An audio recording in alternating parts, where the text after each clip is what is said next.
చక్కని సీతకి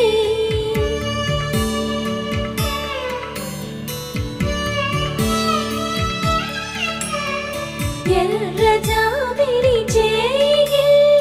రాముడేడని అడుగుతుంటే చూడలేదని పెదవి చెప్పే చెప్పలేమని కనులు చెప్పే నల్ల పూసైన